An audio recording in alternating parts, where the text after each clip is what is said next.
మనస్సాక్షి అనేటువంటి టాపిక్‌ని మనము కొన్ని వారాలుగా ధ్యానిస్తున్నాము. ఇది మెసేజ్ నంబర్ 5 మనస్సాక్షి గురించి నేను చెప్పినటువంటి మెసేజెస్‌లో ఇది మెసేజ్ నంబర్ 5. ఒకవేళ మరి ఆన్‌లైన్‌లో గనక మీరు వాక్యం వింటుంటే గనక డైరెక్ట్‌గా మీరు ఈ మెసేజ్‌కొచ్చినట్టయితే గనక నా రిక్వెస్ట్ ఏంటంటే మీరు ముందు చెప్పిన 4 మెసేజెసు యూట్యూబ్‌లో ఉన్నాయి. మీరు ఆ 4 మెసేజెస్ విని, ఈ మెసేజ్ గనుకొస్తే మీకు ఎక్కడున్నామో, ఏం జరుగుతుందో మీకు స్పష్టంగా అర్థమవుతుంది. ఫస్ట్ మెసేజ్‌లో నేను మనస్సాక్షి అంటే ఏంటో చెప్పాను. రెండో మెసేజ్‌లో మనస్సాక్షి యొక్క ప్రాముఖ్యత ఏంటో చెప్పాను.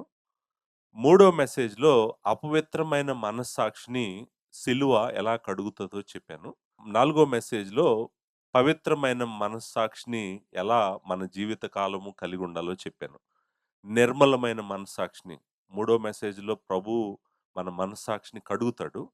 నాలుగో మెసేజ్‌లో కడిగినటువంటి మనస్సాక్షిని జీవిత కాలము కడుక్కుంటూనే మనము నిర్మలమైన మనస్సాక్షిని కలిగుండాలి.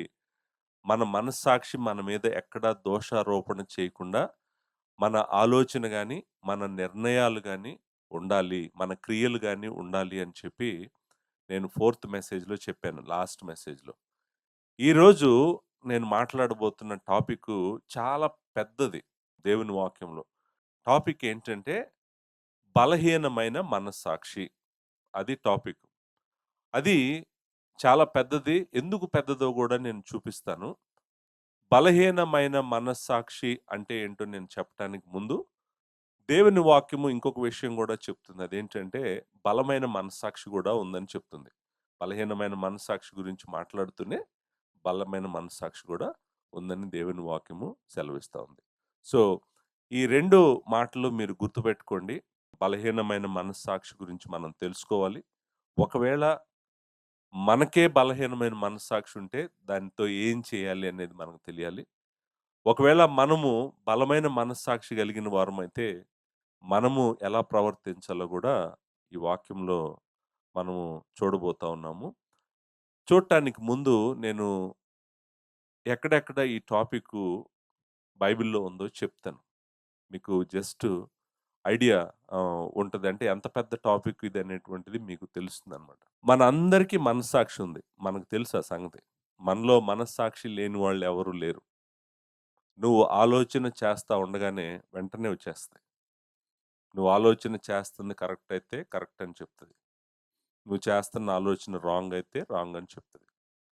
నువ్వేదైనా చేయబోతా ఉన్నప్పుడు ముందే అలర్ట్ ఇస్తది. నువ్వు చేయాలనుకుంటుంది రాంగ్ అని ముందే చెప్తది. దాని మాట వినకుండా నువ్వు ముందుకెళ్ళి చేస్తే నీలో అపరాధ భావాన్ని కలిగిస్తది. తప్పు చేసేసాను. అయ్యో! నేను తప్పు చేశాను అనేటువంటి అపరాధ భావము కలుగజేస్తది.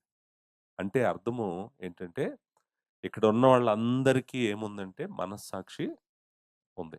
మనందరికీ మనస్సాక్షి ఉంది గానీ, మనందరి మనస్సాక్షి ఒకే విధముగా లేదు. నేను మరలా చెప్తున్నాను. మనందరికీ మనస్సాక్షి ఉంది గానీ, మనందరి మనస్సాక్షి కాపీ గాదు. అంటే నా మనస్సాక్షి ఎగ్జాక్ట్‌గా మీ మనస్సాక్షి, మీ మనస్సాక్షే ఆళ్ళ మనస్సాక్షి అలా అంటే నా మనస్సాక్షి ఎలా ఉందో, మీ మనస్సాక్షి అలా ఉందని మీరు అనుకుంటున్నారేమో. అలా ఎప్పటికీ మ్యాచ్ అవ్వదు.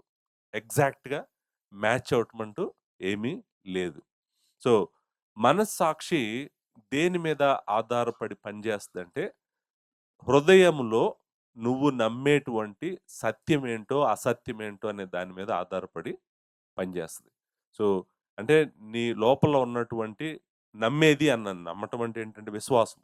నీకు ఇది తప్పు అనేటువంటి ఒక విశ్వాసం ఉండి, నీకు ఇది కరెక్ట్ అనే ఒక విశ్వాసం నీ హృదయంలో ఉంటే గనక మనస్సాక్షి ఏం చేస్తది? నువ్వు నమ్మినటువంటి దాని మీద ఆధారపడే చెప్తది నీకు. చెప్పి వెంటనే ఏమనంటది, ఓకే. నువ్విది నమ్ముతున్నావు, ఇది చేయగూడదని. కానీ నువ్వు చేస్తన్నావు అనేటువంటిది నీకు తెలియజేస్తది. సో, అంటే అర్థమేంటి? నేను నమ్మే విధానం గాని, లేకపోతే నాకు తెలిసిన ట్రూత్ గాని, మీకు తెలిసిన ట్రూత్ గాని, మీరు నమ్మేది గాని ఎగ్జాక్ట్ సేమ్ ఉండదు కాబట్టే, మీ మనస్సాక్షి వేరుగా స్పందిస్తా ఉంటది. నా మనస్సాక్షి వేరుగా స్పందిస్తా ఉంటది. నేనొక ఎగ్జాంపుల్ చెప్తాను మీకు అర్థం గావటం కోసం. Just example. మార్కెట్‌లో నుంచి మటన్ కొని ఇంటికి తీసుకొస్తే, నేను మటన్ తినటానికి నా మనస్సాక్షి నన్నేమి ఇబ్బంది పెట్టదు. మటను ఇంట్లో వండి నాకు పెడితే నేను తింటాను. కొంతమంది ఏమంటారంటే, ఈ మటను వేరే దేవుడికి అర్పించినటువంటి మటను బలి ఇవ్వటానికి ముందు వాళ్ళ దేవుడినో, వాళ్ళ దేవతనో తలుసుకున్నాడు. తలుసుకొని ఈ మటన్‌ని కట్ చేసాడు. వేరే దేవుడికి అర్పించాడు గాబట్టి నేను ఈ మటన్ తినను అని ఇంకొక మనస్సాక్షి చెప్పడానికి అవకాశం ఉంది. సో, నేను మీకు అంటే ఇద్దరం మనస్సాక్షులున్నాయి. నాకు ఉన్నది, ఆ వ్యక్తికి ఉంది. కానీ నేనేమి నమ్ముతున్నానంటే, ఓహ్! ఏం పర్వాలేదు అది మటనే కదా! ఏమవుతది అని నేను అనుకుంటున్నా. ఇంకొక వ్యక్తి అంటున్నాడు, లేదు లేదు ఈ మటన్ వెనకాల ఒక దేవుడికో, దేవతకో అర్పించారు. అది నేను తినను అని ఇంకొక వ్యక్తి అంటున్నాడు. సో, అంటే ఇద్దరు మనస్సాక్షులు వేరుగా స్పందిస్తా ఉన్నాయి. ఇంకొక ఎగ్జాంపుల్ గూడా చెప్తాను మీకు అర్థం గావటం కోసం. ఒక వ్యక్తి నాన్ వెజిటేరియన్ తినటం తప్పు అనేటువంటి నిర్ణయానికొచ్చేసాడు. నాన్ వెజిటేరియన్ తినటం తప్పు. అదంతా గూడా హింస. జంతువుని చంపుతున్నారు. కోడిని చంపుతున్నారు. అవి చనిపోయేటప్పుడేమి ఆనందంగా నన్ను చంపండి, నేను మీకోసమే ఉన్నాను అవేమీ ఆనందించట్లేదు. అవి ఏడుస్తూ, ఏడుస్తూ కేకలు పెడుతూ, కేకలు పెడుతూ చనిపోతున్నాయి. మరి అలాంటి దాన్ని ఎలా తింటారు? దేవుడు నాకు బోలెడంత వెజిటబుల్స్ ఇచ్చాడు. తర్వాత పప్పు అన్నీ ఉన్నాయి నేను బ్రతకటానికి. నేను వెజిటేరియన్‌గానే ఉంటాను. నాన్ వెజిటేరియన్ తినగూడదు అని ఒక వ్యక్తి నమ్మాడనుకోండి. అతని మనస్సాక్షి దేని ప్రకారం పనిచేస్తది? వెజిటేరియనే కరెక్ట్ అంటాడు. ఇంకొక వ్యక్తి ఏమంటాడు? దేవుడు అన్నిటిని మనం తినటానికే ఇచ్చాడు. కాబట్టి మనం తినొచ్చు అని ఇంకొక వ్యక్తి అంటాడు. సో, అంటే వీళ్ళిద్దరి మనస్సాక్షులు ఎగ్జాక్ట్‌గా సేమ్ ఉన్నాయా? లేవు. సో, ఇప్పుడు మీకు విషయము స్లోగా అర్థమవుతుంది. మనందరిలో ఒకే విధమైన మనస్సాక్షి లేదు. మనందరికి ఒకే విధమైన మనస్సాక్షి లేదు. ఉదాహరణకి ఇంకొక ఎగ్జాంపుల్ గూడా చెప్తాను. ఎవరైనా నేను ఒక అవిశ్వాసి ఇంటికెళ్ళినప్పుడు నా దగ్గరికి తీసుకొచ్చి ఏదైనా ఫుడ్ నాకు చేతిలో పెట్టారనుకోండి. ఎగ్జాంపుల్. నేను ఆ ఫుడ్ తీసుకొని చక్కగా వాళ్ళు పెట్టింది ఏదైతే నాకు ప్లేట్‌లో పెట్టిచ్చారో నేను తినేసాననుకోండి. నాకేం అనిపించట్లేదు. నా మనస్సాక్షి నన్ను తప్పు అని అనట్లేదు. తినేసాను. కొంతమందికి అవిశ్వాసి దగ్గరికి వెళ్ళినప్పుడు, వాళ్ళ ఇంటికెళ్ళినప్పుడు, వాళ్ళ ఇంట్లో ఏదైనా పెడితే వీళ్ళకి డౌట్ అనమాట. ఇది ఎక్కడి నుంచొచ్చింది? అనే అనుమానం వల్ల లేదండి నేను తిననండి అంటారు. అంటే వాళ్ళ మనస్సాక్షి ఏం చెప్తుంది? తినకూడదు అని చెప్తుంది. తినొద్దు అని చెప్తుంది. సో, మీరు జాగ్రత్తగా ఆలోచించండి. మీరు ఆలోచించండి. అన్నీ ఆలోచించండి. మనము కిరాణా షాప్‌లో నుంచి అన్నీ కొంటాం గదా! చాలా వరకు కిరాణా షాప్‌లో పొద్దున్నే వాళ్ళు పూజ చేస్తారు ఆటన్నిటికి. ఉదయమునే లేచి చక్కగా అన్ని వస్తువులన్నిటికి పూజ చేసిన తర్వాత కిరాణా షాప్ ఓపెన్ చేస్తాడు. కొంతమంది ఏమంటారంటే, అసలు నేను అవన్నీ దేవతలకి, దేవుళ్ళకి అర్పించినయి నేను తిననంటారు. రకరకాల నమ్మకము, రకరకాల స్పందనలున్నాయి మనస్సాక్షిలో నుంచి. నేను అందుకే మీకు చెప్తున్నాను. మీరు జాగ్రత్తగా ఆలోచించండి. ఇప్పుడు ఇవి మీరు నమ్మట్లేదనుకోండి పోనీ. నేను ఓకే. అయితే మేబీ 1, 2 వచనాలు చదువుతాను మీకు అర్థమవ్వటం కోసం. రోమీయులకు రాసిన పత్రిక 14 అధ్యాయము 2 వచనం. ఒకడు సమస్తము తినవచ్చునని నమ్ముచున్నాడు. మరి ఒకడు బలహీనుడై ఉండి కూరగాయలనే తినుచున్నాడు. ఒకడేమో వెజిటేరియన్ అంట. ఒకడేమో నాన్ వెజిటేరియన్ అంట. ఇప్పుడు మీరు ఇందాకటి నుంచి అనుకుంటున్నారు. నేనేదో బయట నుంచి చెప్తున్నాను అని అనుకున్నారేమో. నేను బయట నుంచి చెప్పట్లేదు. నేనెక్కడి నుంచి చెప్తున్నాను? దేవుని వాక్యంలో నుంచే చెప్తున్నాను. ఎగ్జాంపుల్స్ కూడా నేను ఇస్తున్నటువంటి ఎగ్జాంపుల్స్ కూడా అవేనన్నమాట. మొదటి కొరింథీయులకు రాసిన పత్రిక 10వ అధ్యాయము 25వ వచనాన్ని చదువుతాను. మనస్సాక్షి నిమిత్తము ఏ విచారణయు చేయక కటికవాని అంగటిలో అమ్మునదేదో దానిని తినవచ్చును. కటికవాడు అంటే మాంసము కొట్టేటువంటి వాడు. కటికవాడు. కటికవాని అంగడి అంటే మార్కెటే కదా! మాంసపు షాపు ఏ మార్కెట్‌లో అయితే ఉందో, ఎక్కడైతే మాంసం అమ్ముతున్నాడో, మనస్సాక్షి నిమిత్తం ఏ విచారణ చేయక దాన్ని మీరు తినొచ్చు అనేటువంటి మాటని మీరక్కడ చదివారు. 27వ వచనం గూడా చదవండి. 27వ వచనంలో అవిశ్వాసుల్లో ఒకడు మిమ్మును విందుకు పిలిచినప్పుడు వెళ్ళుటకు మనస్సుండిన యెడల మీకు వడ్డించినదేదో దానిని గూర్చి మనస్సాక్షి నిమిత్తము ఏ విచారణ చేయక తినండి అన్నాడు. అవిశ్వాసుల ఇంటికి ఎళ్ళటం ఏంటి? నేనిందాక మాట్లాడిన ఇల్లస్ట్రేషన్స్‌లో అవిశ్వాసి ఇంటికెళ్ళాను నేను. నాకు పెట్టాడు. పెట్టినప్పుడు నేనేమి అడగకుండా తినేసాను అని చెప్పి అన్నాను గదా! సో, ఇప్పుడు మీట్ మార్కెట్‌కెళ్ళి, మీట్ షాప్‌లోకెళ్ళి, ఈ మీట్ షాప్ స్టోరీ ఏంటని మీట్ షాప్ ముందు నుంచొని, మొత్తం అంతా కనుక్కొని, అప్పుడు నీ మనస్సాక్షిని అడిగి కొంటావా? లేకపోతే జస్టు ఎళ్లి మార్కెట్‌లోకెళ్ళి కొని తీసుకొనొస్తావా? తీసుకొనొచ్చి నువ్వు తింటావా? అనేటువంటిది మనము ఇక్కడ చూస్తామనమాట. సో, మీరు ఇదొక్కటే కాదు. రోమీయులకు రాసిన పత్రిక 14 అధ్యాయంలో ఇంకొక ఎగ్జాంపుల్ గూడా ఉంది. 14 అధ్యాయము 5వ వచనంలో ఈ మాటుంది. ఏముందంటే, ఒకడు ఒక దినము కంటే మరి ఒక దినము మంచిదని ఎంచుచున్నాడు. మరి ఒకడు ప్రతి దినము సమానమని ఎంచుచున్నాడు. ఒక వ్యక్తికి ఏం విశ్వాసం ఉంది? ఓహ్! అన్ని దినాలు ఒకటి కాదు అనేటువంటి విశ్వాసం ఉంది. ఒక వ్యక్తికేముంది అన్ని దినాలేంటి అసలు దేవుడే చేసింది గదా! దినాలన్నిటిని. ఏ దినమైనా, ఏ టైమైనా, ఏదైనా ఓకే. నాకేం ప్రాబ్లమ్ లేదని ఇంకొక వ్యక్తి అంటున్నాడు. సో, వీళ్ళిద్దరూ ఇప్పుడేమవుతుంది 2 మనస్సాక్షులు కలిగినటువంటి వాళ్ళు నమ్మకము మళ్ళీ జెప్తున్నాను నేను విశ్వాసం అన్నాను గదా! It is based on what you believe. మీ మనస్సాక్షి నువ్వు ఏమి నమ్ముతున్నావు అనే దాని మీద ఆధారపడే పనిజేస్తదది. నువ్వు గనక దాన్ని జాగ్రత్తగా దేవుని వాక్యానుసారంగా నువ్వు ట్రైన్ జేసుకుంటా దాన్ని తీసుకెళ్తంటే అది వస్తది. చక్కగా దేవుని వాక్యానికి లోబడుతూ విధేయత చూపిస్తా వస్తది. నీకు వాక్యమే తెలీదనుకోండి, వాక్యమే తెలీదు గాబట్టి నువ్వేదో నమ్మావు. ఇంతకుముందు ఎవరో చెప్పారో, ఎక్కడో చూసావో, లేకపోతే చిన్నప్పటి నుంచి నువ్వు పెరిగిన పరిస్థితుల్లో నుంచో అన్నీ చూసుకుంటా వస్తున్నావు గదా! వస్తుంటే ఆల్రెడీ నీ మనస్సాక్షి కొన్ని నమ్మింది, కొన్ని నమ్మట్లేదు. అంటే నువ్వు కొన్ని నమ్ముతున్నావు, కొన్ని నమ్మట్లేదు. సో, వాటికి ఆధారంగా చేసుకొనే మనస్సాక్షి పనిచేస్తది. మనస్సాక్షి ఏం చేస్తదంటే, ఇదిగో నువ్వు ఇది నమ్ముతున్నావు గదా! సత్యమని. మరి దానికి అపోజిట్‌గా నువ్వెందుకెళ్తున్నావు అంటది. ఇది నమ్మట్లేదు గదా నువ్వు. మరి అయితే ఇది ఎందుకు చేస్తున్నావు అని అడుగుతది. సో, మనస్సాక్షి ప్రాబ్లమ్ కాదిది. ప్రాబ్లమ్ అంతా ఇష్యూ అంతా ఎక్కడుందంటే, నువ్వు దేన్ని సత్యమని నమ్ముతున్నావు? ఏది చేయొచ్చని నమ్ముతున్నావు? ఏది చేయకూడదని నమ్ముతున్నావు? నీ హృదయంలో ఏముంది అనేటువంటిదే మనము అర్థం చేసుకుంటే మనస్సాక్షి ఎలా స్పందిస్తదో మనకు తెలుస్తది. ఉదాహరణకి ఒక ఎగ్జాంపుల్ చెప్తాను. మీరు ఉదయమున 6 గంటలకు నిద్ర లేవాలనుకున్నారు. నిద్ర లేవాలనుకోని మీరేం జేశారంటే, అలారం పెట్టి పడుకున్నారు. అలారం పెట్టి పడుకున్నారు. పడుకుంటే 5 గంటలకి అలారం మోగింది. ఇప్పుడు మీరేమంటారు? అదేంటి నేను 6 గంటలకు పెట్టాను గదా! 5 గంటలకి అలారం మోగిందేంటని చాలా సీరియస్‌గా మీ ఫోనో ఏదో చూసి ఓపెన్ జేసి చూసారు. చూస్తే ఏం జరిగిందో తెలుసా?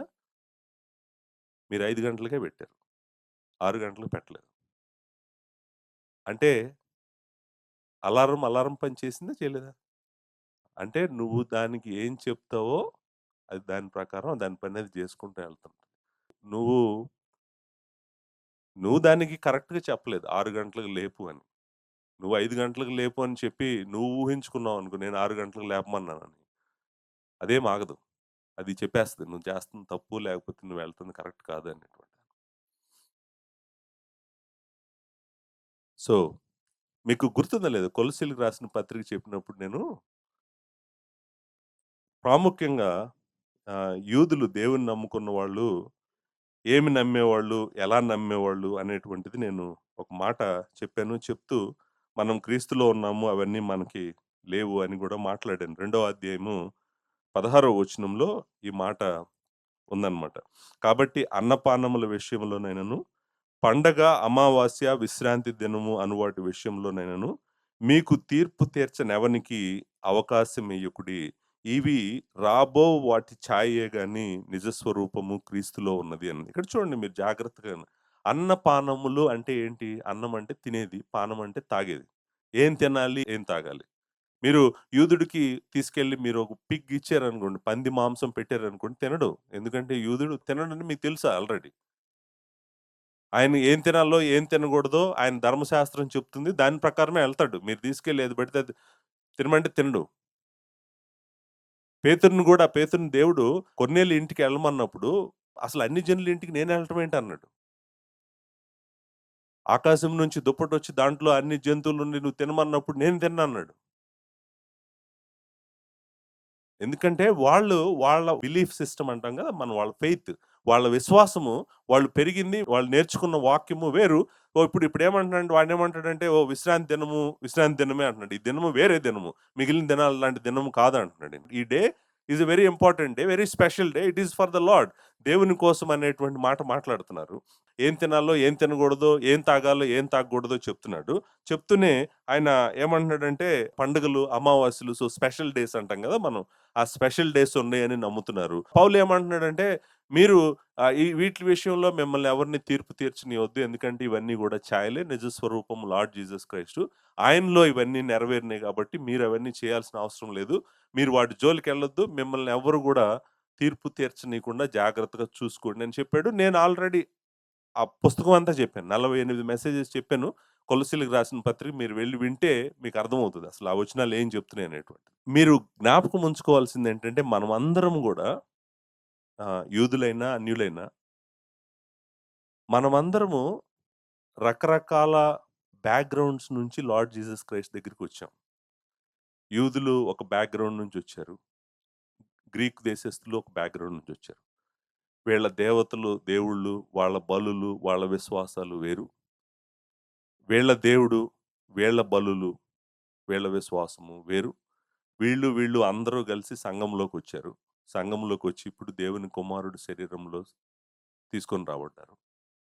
తీసుకొని రాబడినప్పుడు వీళ్ళిద్దరూ చర్చిలోకొచ్చి కూర్చోగానే మొదలైందండి. నాన్ వెజిటేరియన్ తింటుంటే వాళ్ళక్కడి నుంచి లేచి ఎళ్ళిపోయారనుకోండి. Non vegetarian తినగూడదని. మరి చర్చి ఎలా ఉంటది? చూడండి, చర్చిలో ఎక్కువ సమస్యలు రావటానికి కారణమే మన మనస్సాక్షులు. మన మనస్సాక్షులు ప్రాబ్లమ్ కాదు గానీ, ప్రాబ్లము మనం ఏమి నమ్ముతున్నాము అనేటువంటిది. దాని ప్రకారం మన మనస్సాక్షి పనిచేస్తది. మన మనస్సాక్షి పనిచేస్తది గాబట్టే, మనం వెంటనే ఏం జేస్తామంటే ఎగ్జాంపుల్ నేనొక అవిశ్వాసి ఇంటికెళ్ళినప్పుడు ఏదన్నా పెడితే నేను తినేసాననుకోండి. నా పక్కన ఒక బ్రదరు, "పాస్టర్ గారు ఇవి మీకు తెలీదా?" అని నాతో చెప్పలేదు. లోపల అనుకుంటున్నాడు. నేను తినేసాను. తినేసిన తర్వాత బయటకొచ్చిన తర్వాత చెప్పాడనుకోండి. ఓహ్! అవునా! అని నేను ఆగి ఆయన మనస్సాక్షి ఏం చేస్తుంది ఆయన్ని? ఇబ్బంది పెడుతుంది. తినగూడదు అని. నేను తినేసాను. ఇప్పుడు నేను ఆయన గురించి ఆలోచించాలి. అంతేగాని "నీ బైబిల్ తెలియనోడివి నువ్వెందుకు మెదలకుండా ఊరుకో" అన్నాననుకోండి. అంటే ఏం చేస్తున్నాను నేను అతన్ని? తృణీకరిస్తున్నాను. ఏం చేస్తున్నాను? తృణీకరిస్తున్నాను. అతను నాకు చెప్పకపోయినా గూడా బయటకొచ్చిన తర్వాత "పాస్టర్ గారు మీరాళ్ళు పెట్టింది తినగూడదు కదా! ఎందుకు తిన్నారు?" అని అన్నాడనుకో నన్ను. అంటే నన్నేం చేస్తున్నాడు అతను? తీర్పు తీరుస్తున్నాడు. నాకేమో తీర్పు తీరుస్తున్నాడు. నేనేమో అతన్ని తృణీకరిస్తున్నాను.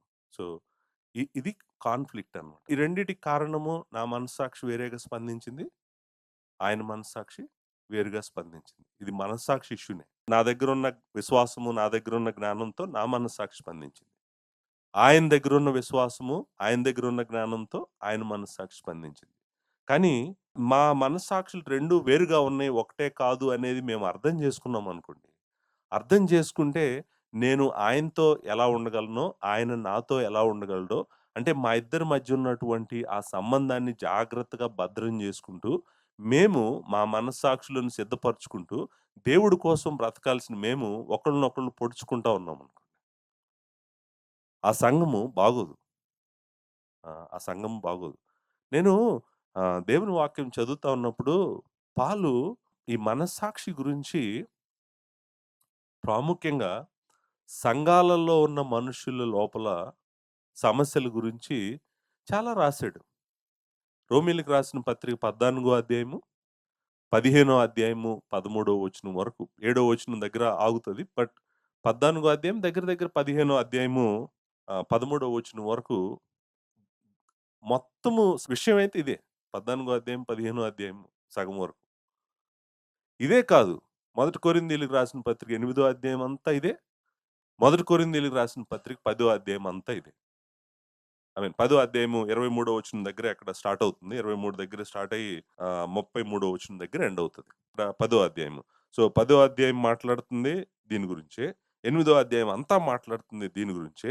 రోమీయులకు రాసిన పత్రిక 14 అధ్యాయం అంతా మాట్లాడుతుంది దీని గురించే. రోమీయులకు రాసిన పత్రిక 15 అధ్యాయము మొదటి ప్రాముఖ్యంగా 7 వచనాలు మాట్లాడుతుందంతా గూడా ఈ మనస్సాక్షులు ఒకరి మనస్సాక్షి ఒకరితో కలిసి పనిచేయట్లేదు సంఘంలో. పని చేయకపోవటం వల్ల సంఘము పాడైపోతుంది అనేటువంటి ఆ గ్రహింపు నిజంగా పరిశుద్ధాత్ముడు అపోస్తలుడికి అనుగ్రహించాడండి. అంటే పౌలు ఎందుకిలా స్పందిస్తున్నాడు అని నేను ఆలోచిస్తే ఇప్పుడు చూడండి, ఎవరైనా ఇద్దరు భోజనం గురించి డిసగ్రీ అయ్యారనుకోండి. వాళ్ళు ఒకళ్ళనొకళ్ళు అంగీకరించట్లేదనుకోండి.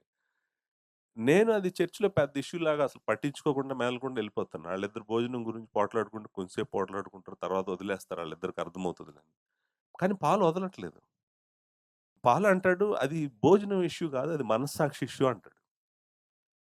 అది ఇప్పుడు భోజనం గురించి మాట్లాడుకుంటున్నారు ఈళ్ళిద్దరు. రేపు ఇంకొక దాని గురించి మాట్లాడుకుంటారు.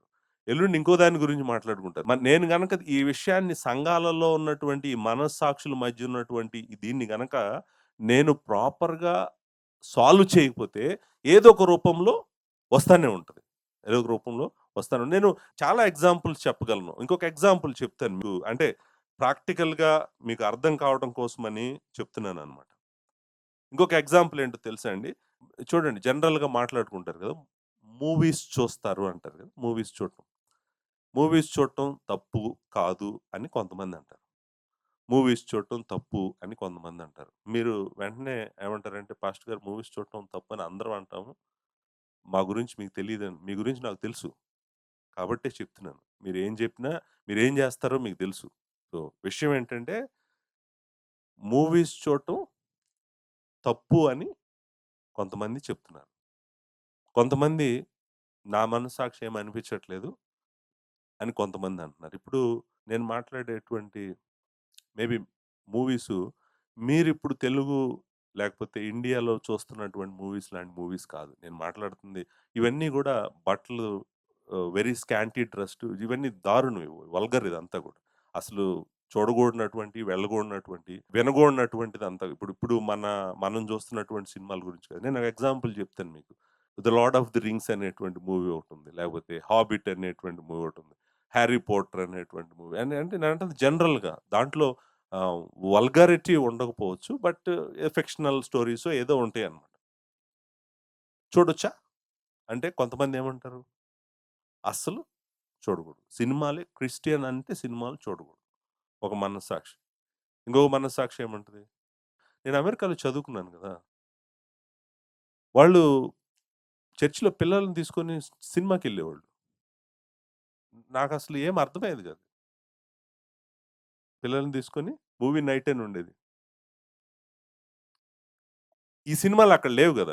నేను మాట్లాడుతుంది మన సినిమాల గురించి కాదు. నేనంటుంది వాళ్ళ సినిమాల గురించి. చూడొచ్చా? చూడకూడదా? వాళ్ళ మనస్సాక్షి ఏం ఖండించట్లేదు వాళ్ళని. వాళ్ళెళ్ళిపోతున్నారు. చక్కగా వస్తున్నారు. దేవుడు సర్వ్ జేస్తున్నారు. ఫెయిత్‌ఫుల్‌గా ఉంటున్నారు. మనం మన మనస్సాక్షి అంగీకరించదు. అసలు తట్టుకోలేదు. అసలు ఆ థాట్‌నే తట్టుకోలేదు మన మనస్సాక్షి. సో, మ్యూజిక్ వినొచ్చా? కొంతమంది మ్యూజిక్ ఇనొచ్చంటారు. ఏ మ్యూజిక్ వినొచ్చు? అసలు ఏ మ్యూజిక్ వినకూడదు. నువ్వు బైబిలే చదువుకోమంటారు కొంతమంది. కొంతమందేమంటారు, ఓకే. మ్యూజిక్ పర్వాలేదు. నువ్వు మ్యూజిక్ విని ఏమవ్వదంట. అర్థమవుతుందా? నేనేం జెప్తున్నాను? అంటే ఎంత పెద్ద విషయమో ఇది. నేను ఇవన్నీ ఎందుకు చెప్తున్నానంటే ఎగ్జాంపుల్స్ అన్నీ గూడా మీకు అర్థం చేసుకోండి. వీటి ఎనకాల ఉన్నంత విషయం ఏంటంటే, నువ్వేమి నమ్ముతున్నావు? నీ మనస్సాక్షి ఎలా స్పందిస్తుంది? దేనికి ఎలా స్పందిస్తుంది? 'షేక్స్‌పియర్' బుక్ చదవొచ్చా? 'షేక్స్‌పియర్' నావెల్స్ చదవొచ్చా? ఎవరైనా చదివారా 'షేక్స్‌పియర్' నావెల్స్? చదవొచ్చా? బైబిలే చదవాలా?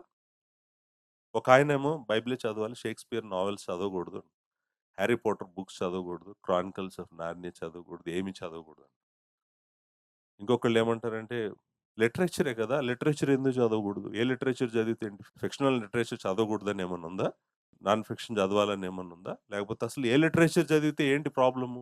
నావెల్స్ చదివితే ప్రాబ్లమ్ ఏంటి? అంటారు ఇంకొకళ్ళు. నా దగ్గర ఒక 30 ఎన్నో ఉన్నాయి. నేను విషయం అయితే మీకు అర్థమైంది కదా! బట్టలు ఎలా యేసుకోవాలి? మన పిల్లలకి బట్టలు ఎలాంటి బట్టలెయ్యాలి? ఎలాంటి బట్టలు మన పిల్లలేసుకోవాలి? చర్చికొచ్చేటప్పుడు ఎలాంటి బట్టలేసుకొని రావాలి? కొంతమందికి ఆడవాళ్ళే చెప్పరు. లోపల లోపల మాట్లాడుకుంటూ ఉంటారు. చూడు సరిగ్గా బట్టలేసుకొని రాలేదు. పిల్లలకి సరిగ్గా బట్టలేయట్లేదు. అంటే తీర్పు తీర్చడం అన్నాను గదా! ఇందాక. తీర్పు తీర్చేస్తున్నారు ఆల్రెడీ. వాళ్ళు ఏ బట్టలేసుకోవాలి? ఏ బట్టలేసుకోకూడదు? మీరు ఆలోచించండి. మేకప్ ఉంది ఎగ్జాంపుల్. Sisters makeup. మేకప్ మీద డిఫరెంట్ ఒపీనియన్స్ ఉన్నాయి. కొంతమంది మేకప్ అసలు ఏసుకోకూడదంటారు. కొంతమంది పర్వాలేదు. లైట్ మేకప్ ఓకే అంటారు. వీళ్ళు మేకప్ అసలు ఇంకొకళ్ళు ఏసుకోకూడదంటారు కంప్లీట్‌గా. ఏసుకోకూడదన్నోళ్ళు మేకప్ ఏసుకొని గనక చర్చ్‌లో ఒక సిస్టర్ కనిపిచ్చారనుకోండి. వాళ్ళసలు క్రిస్టియనే కాదంటారు. సిస్టర్ కాదండి. ఇప్పుడు ఇంతవరకు సిస్టరే. ఈరోజు సడెన్‌గా ఏమైందామె? అసలు సిస్టరే కాదు. ఇదొక విశ్వాసం. సేమ్ జ్యువెలరీ పెట్టుకోవచ్చా? ఎంత పెట్టుకోవచ్చు? దాంట్లో కూడా డిసగ్రీమెంట్స్ ఉన్నాయి. ఇవన్నీ నేను చెప్పాలనుకున్న పాయింట్ ఏంటంటే, మీరు ఆలోచించండి. మనము మనకి దేవుడు ఆలోచించగలిగినటువంటి కృపిచ్చాడు. అన్నిటికి మించి ఆయన వెలుగు మన చేతుల్లో ఉంది. దేవుని వాక్యం మన చేతుల్లో ఉంది. దేవుని వాక్యం మన చేతుల్లో ఉన్నప్పుడు, మనము మన జీవితం మీదకి ఏ ప్రశ్నొచ్చినా గూడా, మనం అడగాల్సిందేంటంటే, దేవుని వాక్యం ఏం చెప్తుందని అని అడగాలి. ఇప్పుడు ఇన్ని ఆప్షన్స్, ఇన్ని డిస్కషన్స్ అంతా జేశాం గదా! దేవుని వాక్యం ఏం చెప్తుంది? చూడండి దేవుని వాక్యం ఏం చెప్తుంది? షేక్స్‌పియర్ చదవచ్చా? చదవకూడదా? నేనిలా అడిగాననుకోండి మిమ్మల్ని. సో, అంటే నేను మాట్లాడుతున్నటువంటి సబ్జెక్ట్ ఏంటంటే ఇప్పుడు మనం వస్తున్నటువంటి సబ్జెక్ట్ బలహీనమైన మనస్సాక్షి, బలమైన మనస్సాక్షి అనేటువంటి సబ్జెక్టు ఎక్కడికొస్తున్నామంటే మనం ఆఖరికి దేవుని వాక్యము స్పష్టంగా నువ్వు చేయకూడదు అని చెప్పి చేయకూడదు. దేవుని వాక్యం నువ్వు స్పష్టంగా ఇవి చేయాలి అని చెప్పి మనం చేయాలి. దేవుని వాక్యము స్పష్టంగా చేయొద్దు అని గాని, చెయ్యి అని గాని చెప్పలేదనుకోండి. అక్కడ మనము స్ట్రగుల్ అవుతాం. ఇప్పుడు నేను చెప్పిన స్ట్రగుల్ అంతా కూడా చాలా వరకు ఎక్కడొస్తుందంటే, దేవుని వాక్యం స్పష్టత క్లియర్‌గా నువ్వు ఇలానే చేయాలి, ఇలా మేకప్ ఏసుకోకూడదని ఒక వచనం ఉందనుకోండి, అసలు డిస్కషనే లేదు మనకింక. మనకి డిస్కషన్ ఏముంది దాంట్లో? లేదు గాబట్టి మేకప్ ఏయగూడదని ఉంది గాబట్టి బైబిల్‌లో నేను ఇంక మేకప్ ఏయగూడదు అనేటువంటి కన్క్లూజన్‌కొచ్చేస్తారు అందరూ. సో, ఇష్యూ ఏంటంటే అలాంటి వచనం లేదు బైబిల్‌లో. మళ్ళీ మీరు ఫస్ట్ తిమోతి రెండో అధ్యాయము 9 వచనం నుంచి 15 వచనం స్త్రీల అలంకరణ, మొదటి పేతురు మూడో అధ్యాయం స్త్రీల అలంకరణ అదంతా చెప్పకండి. నేను అంటుందేంటంటే దాని ఎక్స్‌పోజిషన్ జాగ్రత్తగా చేశాను. అక్కడ జాగ్రత్తగా బాహ్య అలంకరణ ప్రాముఖ్యం కాదు. స్త్రీకి అంత అలంకరణ నిర్మలమైనటువంటి ఎప్పటికీ నిజంగా the real beauty of a sister is in her character. Not in the outer appearance. Outer appearance ఏముందండి? మనం ఒక్కరోజు స్నానం చేయకపోతే మన ఔటర్ అపియరెన్స్ ఏంటో మనకు తెలుస్తది. ఔటర్ అపియరెన్స్‌లో ఏమి లేదు. మన బాడీ అనేటువంటి దాంట్లో ఏమి లేదు. All the real beauty of anyone either sister or brother in their character. దేవుని లక్షణాలు, దేవుని వ్యక్తిత్వం వాళ్ళ జీవితంలో చూపించడంలోనే అరోమా ఉంది. ఆ సువాసన అంటాం కదా! ఆ సువాసన క్రీస్తుని చూపించటంలో ఉంది. క్రీస్తులా బ్రతకటంలో ఉంది. ఆయనను పోలి నడవటంలో ఉంది. కానీ అందరికి ఆ జ్ఞానం లేదు గదా! నేను మాట్లాడుతుందేంటంటే, అందరికీ ఆ జ్ఞానం లేదు. కొంతమందికి ఆ జ్ఞానం లేదు. ఆ జ్ఞానము లేనటువంటి వారు ఏం జేస్తుంటారంటే, ఏదో ఒకటి చేస్తుంటారు. ఏదో ఒకటి చేసినప్పుడు జ్ఞానం ఉన్నోళ్ళు ఏం జేస్తుంటారంటే, వాళ్ళని తిరస్కరిస్తుంటారు. ఏం తెలీదు ఎలా పడితే అలా జేస్తున్నారు ఈళ్ళ జీవితాలతో అని. అలా తిరస్కరిస్తాం, లేకపోతే తీర్పు తీర్చడం అనేటువంటిది సంఘాలలో చాలా విషయాల్లో చేస్తున్నారు. నేను ఒక తల్లి ఒక పిల్లోడిని తీసుకొచ్చి పాస్టర్ గారు మీరు ఆ అని రాయించండని, లేకపోతే యేసు అని రాయించండి అన్నారనుకోండి. నా మనస్సాక్షి ఏం నన్ను ఖండించదు. తల్లి అడుగుతుంది. కాపరిని కాబట్టి నా దగ్గరికి తీసుకొచ్చింది. ఆమె యేసు అని రాయించమని అడుగుతుంది. నా మనస్సాక్షి ఏం ఖండిస్తది? నన్నెందుకు ఖండిస్తది మనస్సాక్షి? నేనేదన్నా పాపం చేస్తున్నానా? మనస్సాక్షి ఖండించడానికి. కానీ కొంతమంది దాన్ని గూడా తట్టుకోలేరు. అమ్మో! పాస్టర్ గారి చేత యేసు అని రాపిచ్చేస్తున్నారు. నేనంటుందేంటంటే, నేను చెప్పాలనుకున్న పాయింట్ నేననుకుంటాను మీకర్థమైంది. మీకర్థమైంది. విషయమంతా గూడా మనందరి మనస్సాక్షి ఒకే రకంగా స్పందించట్లేదు. ఎందుకు వేరు వేరుగా స్పందిస్తుందంటే, నువ్వు నమ్మేది వేరు, నేను నమ్మేది వేరు కాబట్టి. నీ విశ్వాసము వేరు, నా విశ్వాసము వేరు కాబట్టి. నీ విశ్వాసం వేరు, నా విశ్వాసం వేరు ఎందుకుంది అనేటువంటిది ఇప్పుడు మనం చూద్దాము. ఈ 2 వేరు వేరు కాబట్టే ఆ మనస్సాక్షులు అలా స్పందిస్తా ఉన్నాయి. దేవుని వాక్యము ఏం చెప్తుందంటే, మనము దేవుణ్ణి నమ్ముకున్న దగ్గర నుంచి కూడా, మనం దేవుడిని నమ్ముకున్న దగ్గర నుంచి కూడా, మనము ఏమి నమ్ముతున్నాం అనేటువంటిది దేని మీద ఆధారపడి ఉండాలంటే, దేవుని వాక్యం మీదే ఆధారపడి ఉండాలి. మనము రోజు ఏం చేయాలంటే, మన హృదయంలోకి దేవుని వాక్యాన్ని రాసుకుంటూ ఉండాలి.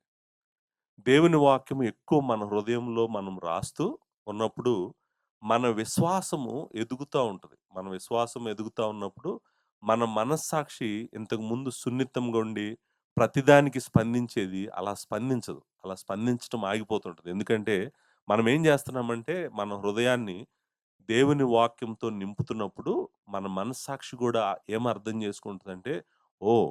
ఈయన దేవుని వాక్యంతో నింపుతున్నాడు తన హృదయాన్ని. దేవుడు ఏం చెప్పాడో అది చేయాలని ఈయన ప్రయత్నం చేస్తున్నాడు. నేను గూడా దేవుని వాక్య ప్రకారమే ఈయనను అలర్ట్ ఇస్తే మంచిది. అనవసరమైన వాటికి అలర్ట్స్ ఇవ్వకుండా, అనవసరమైన వాటి గురించి ఖండించకుండా, నేను గూడా జాగ్రత్తగా ఉండాలి అనేటువంటిది మనస్సాక్షికి అర్థమవుతది. మనస్సాక్షి అర్థమయ్యి అనవసరంగా స్పందించటం మానేస్తుండు. అంటే మన గోల్ ఏమై ఉండాలంటే, మన గమ్యము ఏమై ఉండాలంటే, మన హృదయం నిండా దేవుని వాక్యంతో నింపుకోవాలి. దేవుని వాక్యంతో నింపుకున్నప్పుడు మన మనస్సాక్షి ఇప్పుడు దేని ఆధారంగా పనిచేస్తది? దీని ఆధారంగా పనిచేస్తది. సో, మన మనస్సాక్షి ఇక్కడికెళ్తది. దీంట్లో చెప్పిన దాని ప్రకారమే స్పందిస్తది.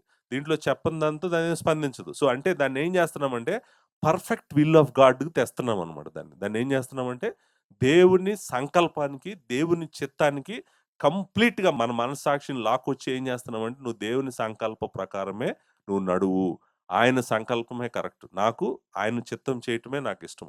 ఆయనేం జెప్తే నేనదే జేస్తాను. కాబట్టి నువ్వు గూడా దేవుని వాక్యానికి లోబడు అని చెప్పి, మనము మన హృదయంను దేవుని వాక్యంతో నింపుకుంటుంటే, మన మనస్సాక్షి గూడా ఎలా స్పందించాలో అలా స్పందిస్తది. ఈలోపు ఇప్పుడు చూడండి మనమందరము సంఘంగా కలిసాము.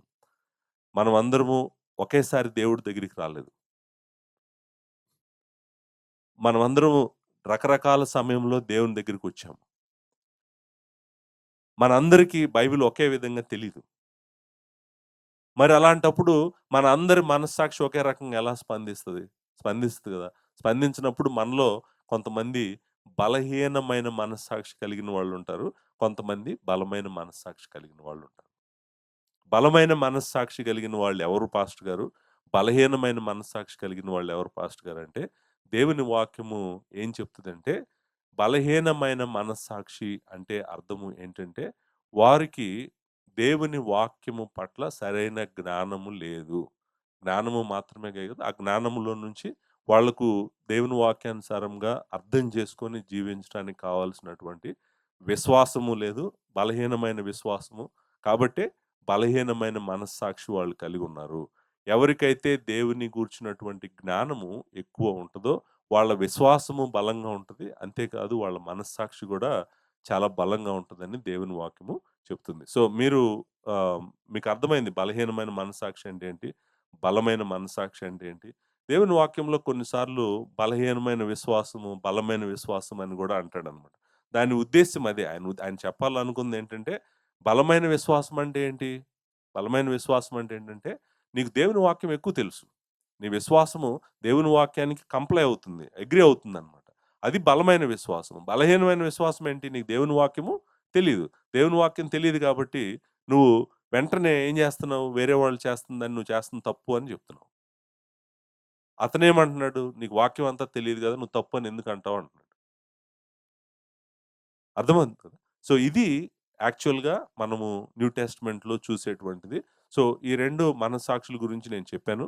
ఈ 2 మనస్సాక్షులు వీళ్ళేమో బలహీనమైన మనస్సాక్షి కలిగిన వాళ్ళేమో, బలమైన మనస్సాక్షి కలిగిన వాళ్ళకి తీర్పు తీరుస్తుంటారు. బలమైన మనస్సాక్షి కలిగిన వాళ్ళేమో, బలహీనమైన మనస్సాక్షి కలిగిన వాళ్ళని తిరస్కరిస్తుంటారు. డెస్పైజింగ్ అంటాం. రిజెక్టింగ్ అంటాం గదా! They reject. They despise the weak people. Weak people ఏం చేస్తారు? స్ట్రాంగ్ పీపుల్‌ని జడ్జ్ చేస్తారు. అమ్మో! షేక్స్‌పియర్ చదివేస్తున్నాడు. చదవకూడదు. బైబిలే చదవాలి. కాబట్టి ఇతను విశ్వాసి గాదు. ఇతను ఏదో చూసేస్తున్నాడు, ఏదో వినేస్తున్నాడు అని వీళ్ళని జడ్జ్‌మెంట్ జేసి వెంటనే ఏమంటారంటే, వీళ్ళు విశ్వాసి కాదు అని అంటారనమాట. సో, ఇది విషయము.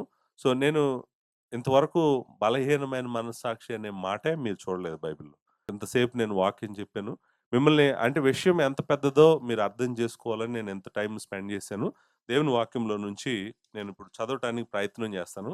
చూడండి, మొదటి కొరింథీయులకు రాసిన పత్రిక 8వ అధ్యాయము మనము కొన్ని వచనాలను చూద్దాం. 8వ అధ్యాయము 4వ వచనం నుంచి చదువుతున్నాను. 4 నుంచి ఆఖరి వరకు చదువుతాను. కాబట్టి విగ్రహములకు బలిగా అర్పించిన వాటిని తినుట విషయము. లోకమందు విగ్రహము వట్టిదనియు, ఒక్కడే దేవుడు తప్ప వేరొక దేవుడు లేడనియు ఎరుగుదుము. ఎరగటం అంటే నాలెడ్జ్. ఎరుగుదుము అంటే ఏంటి? నాలెడ్జ్. జ్ఞానం. జ్ఞానం తెలుసు. ఎరగడం అంటే అది. ఎరుగుదుము. అంటే కొంతమందికి ఏముంది? జ్ఞానం ఉంది. జ్ఞానం చెప్తున్నాడాయన. తర్వాత దేవతలు అనబడిన వారును, ప్రభువులు అనబడిన వారును అనేకులున్నారు. ఆకాశమందైనను, భూమి మీదనైనను దేవతలు అనబడినవి ఉన్నను, మనకు ఒక్కడే దేవుడున్నాడు. ఆయన తండ్రి. ఆయన నుండి సమస్తము కలిగెను. ఆయన నిమిత్తము మనమున్నాము. మరియు మనకు ప్రభువు ఒక్కడే. ఆయన యేసుక్రీస్తు. ఆయన ద్వారా సమస్తము కలిగెను. మనము ఆయన ద్వారా కలిగిన వారము. అని ఇక్కడి నుంచి జాగ్రత్తగా వినండి. అయితే అందరి యందు ఈ జ్ఞానము ప్రాబ్లమ్ ఎక్కడొచ్చింది? అందరికి వాక్యము తెలీదు. అందరికి వాక్యం తెలీదు. దేవుడెవరో తెలీదు. దేవుడి సంకల్పం ఏంటో తెలీదు. దేవుడు ఏం చేస్తున్నాడో తెలీదు. అందరి దగ్గర ఏం లేదు. ఈ జ్ఞానము లేదు. లేనప్పుడు ఏం జరుగుతది? లేదు అని చెప్పి అంటాడు. కొందరు ఇదివరకు విగ్రహమును ఆరాధించిన వారు గనుక తాము భుజించు పదార్థములు విగ్రహమునకు బలి ఇయ్యబడినవని ఎంచి భుజించుదురు. ఇందువలన వారి మనస్సాక్షి బలహీనమైనదై అపవిత్రమగుచున్నది. ఇక్కడ మీరు ఫస్ట్ టైమ్ బలహీనమైన మనస్సాక్షి అనే మాట మీరు చూస్తారు. మనస్సాక్షి బలహీనంగా ఉందంట. ఇప్పుడు చూడండి, పౌలు ఏమన్నాడు?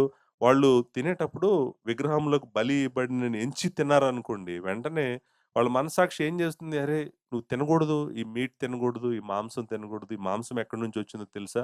బలిచ్చారంట. బలిచ్చిన దాన్ని ఆయనకి ఎక్కువైందంట. అది తెచ్చి మార్కెట్‌లో పడేసాడు. ఆ మార్కెట్‌లో వాళ్ళు అమ్మారు. నువ్వు తినే మీటు అన్నాడు. వెంటనే ఇతను ఇంతకుముందు విగ్రహారాధన చేసి వచ్చాడు దేవుడి దగ్గరికి. ఇతను దేవునికి అర్పించినియంట. బలి అర్పించిందంట ఇది. నేను తినకూడదు అనేటువంటి మనస్సాక్షి వెంటనే స్పందించడం మొదలుపెడుతుంది. ఇతని మనస్సాక్షి మెత్తగా ఉంది. ఏమంటారు? సున్నితంగా ఉంది. ఊరికనే స్పందిస్తుందనమాట. అంటే ఇతనిలో అవసరమైనటువంటి జ్ఞానం లేదు. ఇతను వెంటనే ఒక మెచ్యూర్డ్ బిలీవర్ అనుకోండి. ఏమంటాడు? It is just meet. Pray and eat అంటాడు. అంటే ఏమంటాడు? అది అది మాంసమే, చక్కగా ప్రార్థన చేసి తినే అంటాడు. ఎవరు? ఒక పైన చెప్పిన జ్ఞానం ఉన్న విశ్వాసి అంటాడు. ఏమంటాడంటే, అది ప్రార్థన చేసుకో, అది భోజనమే, ఏమవ్వదు. కృతజ్ఞతాస్తుతులతో మనం తినొచ్చు అని అంటాడు విశ్వాసి. ఇతనికేమో ఆ విశ్వాసం లేదు. ఆ సత్యము తెలీదు. వెంటనే తన మనస్సాక్షి ఖండిస్తుంది. నువ్వు దేవతలకు, దేవుళ్ళకి అర్పించినటువంటి బలి అర్పించినటువంటిది నువ్వెలా తింటావు అని అడిగింది. తినగానే ఇతని మనస్సాక్షి బలహీనంగా ఉంది. బలహీనమైనది అపవిత్రపరచబడుతుంది. అంతే కదా! మనస్సాక్షికి వ్యతిరేకంగా ఏం చేయకూడదు. బలహీనమైన మనస్సాక్షి వెరీ ఇంపార్టెంట్ పాయింట్ ఒకటి మీరు గమనించాలి. బలమైన మనస్సాక్షి కలిగిన వాళ్ళైనా, బలహీనమైన మనస్సాక్షి కలిగిన వాళ్ళైనా, మీ మనస్సాక్షి మాట మీరు వినాల్సిందే. అది ఏం చెప్పినా అది కరెక్టే. అర్థమైందా? నేనేం చెప్పాను? నాది బలహీనమైన మనస్సాక్షి. నేను నీ మాట ఇనను అని మీరు అన్నారనుకోండి. ఏం చేస్తదో తెలుసా? మీలో అపరాధ భావం పుట్టిస్తదది. అంటే నువ్వు బలహీనమైన మనస్సాక్షి కలిగిన వ్యక్తివైనా, బలమైన మనస్సాక్షి కలిగిన వ్యక్తివైనా గూడా, నువ్వు నీ మనస్సాక్షి మాట వినాల్సిందే. అది చెప్తుంది వినాల్సిందే. దాన్ని నువ్వు కాలిబ్రేట్ చేయాలి. కాలిబ్రేషన్ అనేటువంటి మాట అడ్జస్ట్ చేయాలి దాన్ని. దాన్ని వాక్యం దగ్గరికి తీసుకొచ్చి, దాన్ని వాక్యంలో పెంచి పైకి తీసుకెళ్ళాలి. అది తర్వాత విషయం. ఇప్పుడు చూడండి, మనస్సాక్షి వ్యతిరేకంగా ఏది చేయకూడదు. బలహీనుడు గూడా చేయకూడదు. అతనికి ఇది దేవతలకు అర్పించబడిన మాంసం అని మనసులో అనిపిస్తున్నప్పుడు తినొచ్చా అంటే తినకూడదంటాను నేను. నువ్వు తినకూడదు. నువ్వు మెదలకుండా ఆగిపో. ఎందుకంటే నీ మనస్సాక్షి నిన్ను ఖండిస్తది తిన్నావంటే. బలహీనమైందా, బలమైందా తర్వాత మాట్లాడదాం. ఆ డిస్కషన్ సెపరేట్ సబ్జెక్ట్. కానీ నువ్వు తినొద్దు అనేటువంటిది. అంతే కదా! 8వ వచనం చూడండి. భోజనమును బట్టి దేవుని ఎదుట మనం మెప్పు పొందము. తినకపోయినందున మనకు తక్కువ లేదు. తిన్నందున మనకి ఎక్కువ లేదు. అయినను మీకు కలిగి ఉన్న ఈ స్వాతంత్రం వలన బలహీనులకు అభ్యంతరం కలగకుండా చూసుకొనుడి. చూడండి. అంటే ఇప్పుడేమంటున్నాడు? ఇప్పుడు ఎవరికి చెప్తున్నాడు? 8వ వచనం, 9వ వచనం. ఎవరికి చెప్తున్నాడు? భోజనాన్ని బట్టి దేవుని ఎదుట మనం మెప్పు పొందము. ఎవరన్నా పొందుతారండి? ఏం తిన్నావు? ఏం తినలేదనే దాన్ని బట్టి.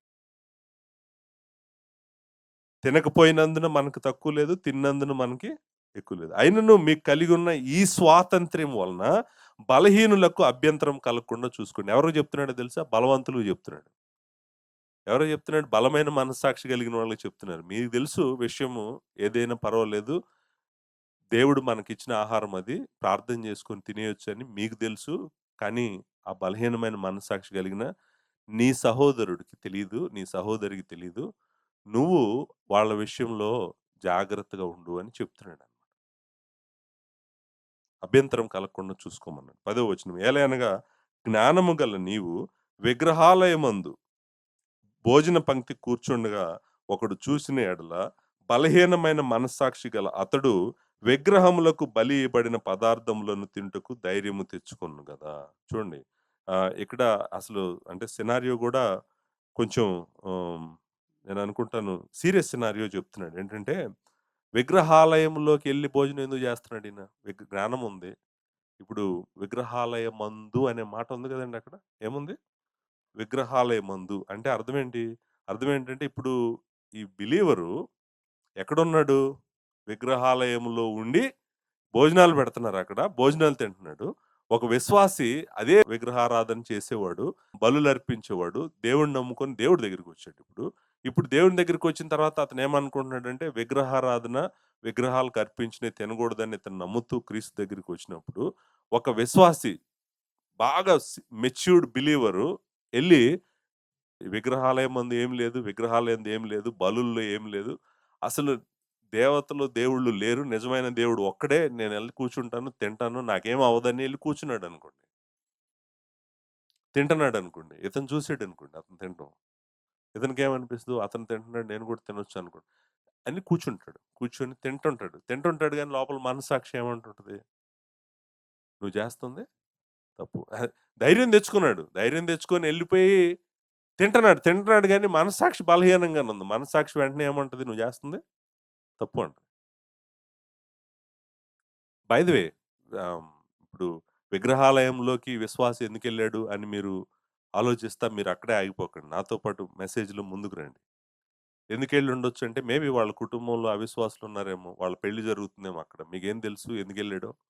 సో, మీరు ఎందుకెళ్ళాడు అక్కడికి? అసలు విగ్రహాలయంలోకి ఒక విశ్వాసి ఎందుకెళ్ళాడు అనేటువంటి డిస్కషన్ దగ్గర మీరు ఆగిపోకండి. దానికి 100 కారణాలుంటాయి ఎందుకెళ్ళాడని. బై ది వే పాలు 10 అధ్యాయంలో మాట్లాడతాడు అసలు విగ్రహాలయాల్లోకి ఎళ్ళొచ్చా? ఎళ్ళకూడదా? అనే డిస్కషన్ వస్తుంది. ఇంకా ఇక్కడ స్టార్ట్ చేసాడు. స్టార్ట్ చేసి ముందు 10 అధ్యాయంలో చెప్తాడు. మనం విగ్రహారాధన వైపు గాని, వాటి వైపు గాని మనం వెళ్ళకూడదు అనేటువంటిది 10 అధ్యాయంలో వస్తది. సో, విషయం నేను మాట్లాడుతుంది అది కాదు. నేను మాట్లాడుతుంది మనస్సాక్షి గురించి. టాపిక్ మనస్సాక్షి గురించి. కాబట్టి మీరు నాతో పాటు వచ్చేయండి. మీరక్కడే ఆగిపోకండి. సో, ధైర్యం తెచ్చుకుంటాడంట. ధైర్యం తెచ్చుకున్న తర్వాత ఏం జరుగుద్దంటే 11వ వచనం.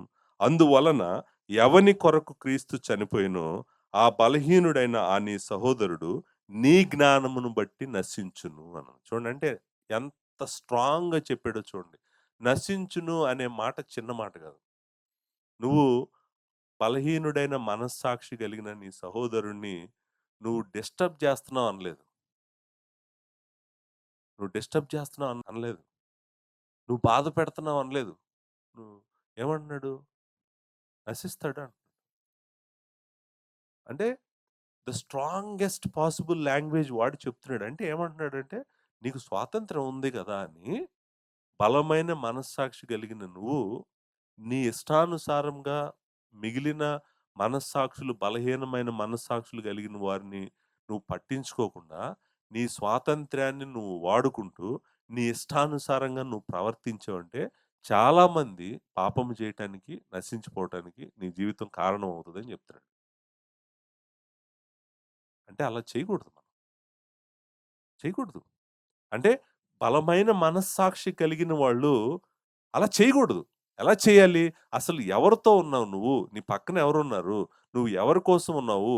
అన్నీ పట్టించుకొని చాలా సార్లు చెప్తాను నేను. అసలు పాయింట్‌ల దగ్గరికి రాలేదింకా. మనము ఎప్పుడూ సాధ్యమైతే 100% మన స్వాతంత్ర్యాన్ని వదులుకోవడానికి ఇష్టపడాలి. మన స్వాతంత్ర్యం గాదు ఇప్పుడు ఇంపార్టెంటు. నాకు క్రీస్తులో ఏ స్వాతంత్ర్యం ఉంది? నేనేదైనా తినొచ్చు, నేనెక్కడికైనా ఎళ్ళొచ్చు, నాకున్న జ్ఞానం ఎవరికీ లేదు. నిజమైన దేవుడు ఒక్కడే. నేనేదైనా తింటాను, ఎక్కడైనా తింటాను, ఎవరు పెట్టినా తింటాను. నీకున్నది కరెక్టే. నీకు చాలా జ్ఞానం ఉన్నది కరెక్టే. కానీ ప్రాబ్లమ్ ఏంటంటే అందరికీ ఆ జ్ఞానం లేదు. అంతేకాదు నీ స్వాతంత్ర్యము మిగిలిన వాళ్ళని పాడు జేస్తుంది. కాబట్టి నువ్వు తినొద్దు, నువ్వెళ్ళొద్దు, నువ్వు చేయొద్దు. నీ స్వాతంత్ర్యాన్ని నువ్వు కంట్రోల్‌లో పెట్టుకో. ఎందుకంటే వేరే వాళ్ళ క్షేమం కోసం నీ స్వాతంత్ర్యాన్ని నువ్వు వాడొద్దు అని చెప్తున్నాడనమాట. నశించును అనే మాట వాడినప్పుడు నాకు భయమేసింది. యాక్చువల్‌గా ఆ మాట చదవగానే అనుకున్నానంటే జస్టు భోజనం చేస్తున్న అతన్ని చూసి ఇతను గూడా ఎళ్లి భోజనం చేస్తే, అతని మనస్సాక్షి ఖండించటం వలన, నువ్వు తప్పు చేస్తున్నావని చెప్పటం వల్ల, అతను ఎలా నశిస్తాడు? నశించటము అంటే పాపం జేయటమేనా? నాకు నశించటం అనే మాటకు అర్థం పాపం జేయటం అని నాకనిపించట్లేదు. మీకెవరికన్నా అనిపిస్తుందా?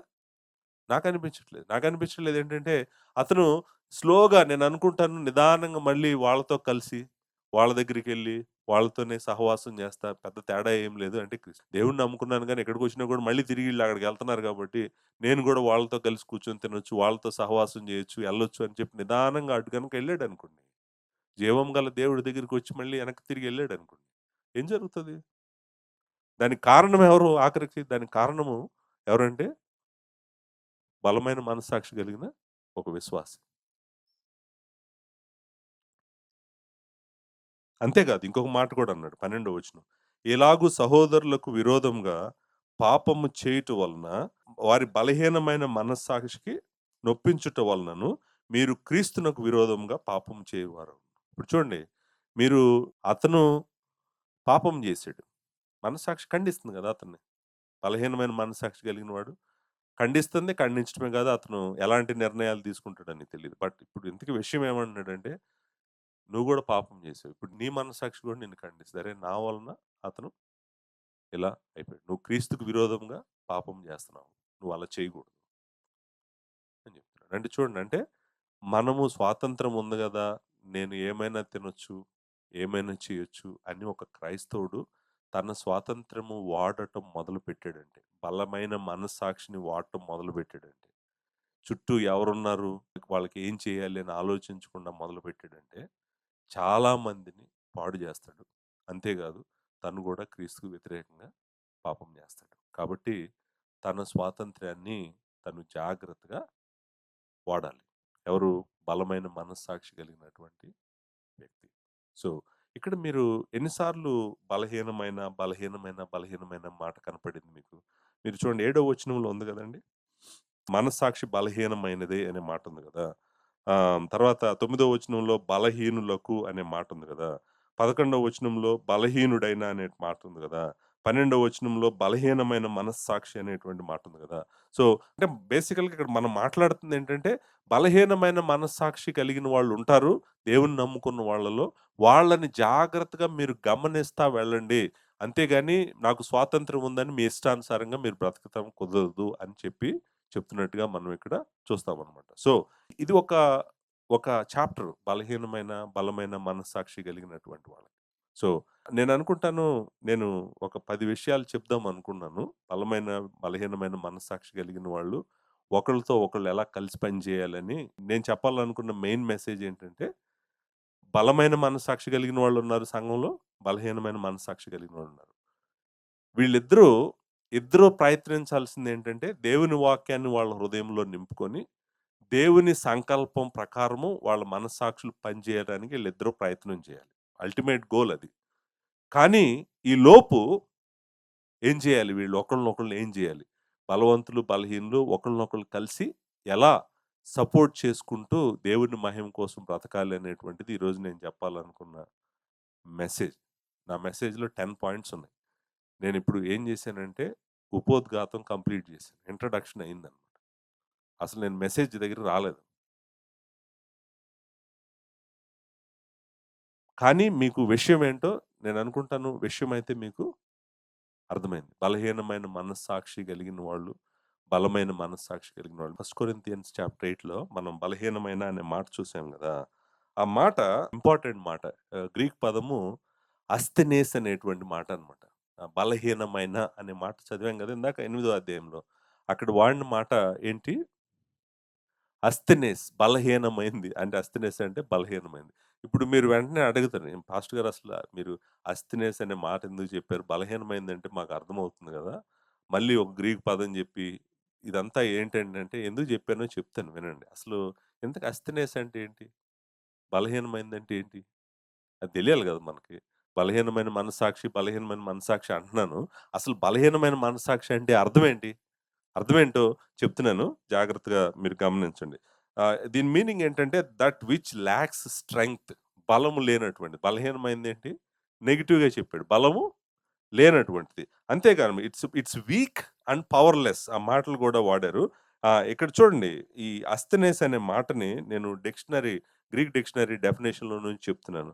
ఏ weakness in faith through lack of knowledge. బలహీనమైన అంటే అర్థం ఏంటంటే, ఇక్కడ మీనింగ్ మనకు కరెక్ట్‌గా అర్థమవుతుంది. ఏంటంటే బలహీనమైంది. ఎందుకయిందంటే, అది బలహీనమైన విశ్వాసం కలిగింది. బలహీనమైన విశ్వాసం వలన వచ్చిన బలహీనమైన మనస్సాక్షి. మరి బలహీనమైన విశ్వాసం ఎందుకుందంటే, జ్ఞానము లేకపోవటం వల్ల.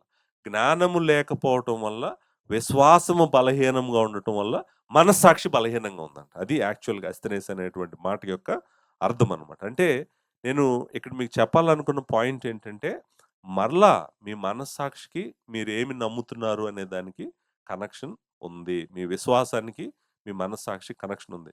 మీ విశ్వాసము దేవుని వాక్యానుసారంగా ఉందనుకోండి, మీ మనస్సాక్షి గూడా దాంతో పాటు వస్తది.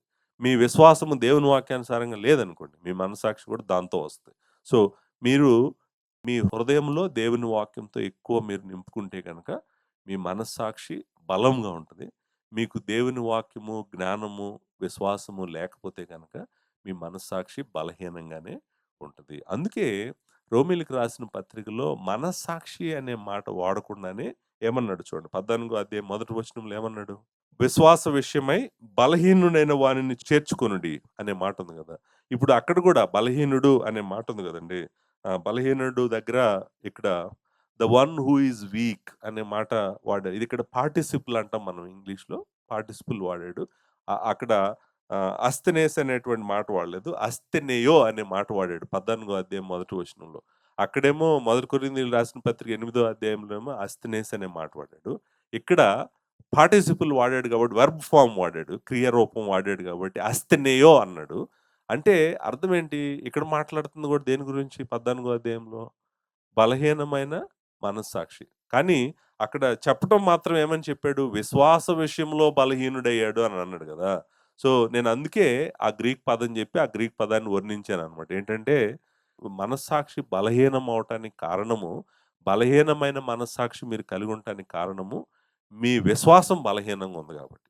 మీ విశ్వాసం బలహీనంగా ఎందుకుందంటే, మీకు దేవుని వాక్యం తెలీదు గాబట్టి. సో, దేవుని వాక్యం తెలియనప్పుడు మీ విశ్వాసం బలహీనంగా ఉంటది. మీ విశ్వాసం బలహీనంగా ఉంటే, మీ మనస్సాక్షి గూడా బలహీనంగా ఉంటది. ప్రతిదానికి స్పందిస్తది. బలహీనంగా ఉండటం అంటే ఏంటి? సెన్సిటివ్ అంటే ఏంటండి? సెన్సిటివ్ పీపుల్ ఎలా ఉంటారు ప్రతిదానికి? ఆలోచిస్తుంటారు. ప్రతి చిన్నదానికి కూడా ఆలోచిస్తుంటారు. అంటే అర్థం ఏంటి? వాళ్ళ మనస్సాక్షి బలహీనంగా ఉంది. ప్రతిదానికి చింతిస్తుంటారు. ప్రతిదానికి ఆలోచిస్తుంటారు. ఆలోచించిన వాటి గురించి గూడా ఆలోచిస్తుంటారు. సో, ఈ 14 అధ్యాయము, 15 అధ్యాయము చాలా ఇంపార్టెంట్ మన మనస్సాక్షికి. మొదటి కొరింథీ 10 నేను ఇంకా అక్కడ రాలేదు. అసలు మెయిన్ మెసేజ్ అంతా 10 పాయింట్లన్నీ అక్కడ చెప్పబోతున్నాను. ఇక్కడ కూడా చెప్తాను. నెక్స్ట్ సండే నేను చెప్తాను. కానీ ఒక మాట చదివి నేను ముగిస్తాను. రోమీయులకు రాసిన పత్రిక 15 అధ్యాయము మొదటి వచనం. కాగా బలవంతులైన మనము ఇప్పుడు పాలు బలహీనమైన వాడా? బలవంతుడా? మీకు అర్థమైంది గదా! పాలు ఏ ఏ కేటగరీలో ఉన్నాడో? పౌలేమంటున్నాడు? బలవంతులమైన మనము మనలను మనమే సంతోషపరుచుకొనక బలహీనుల దౌర్బల్యములను భరించుటకు బద్ధులమై ఉన్నాము.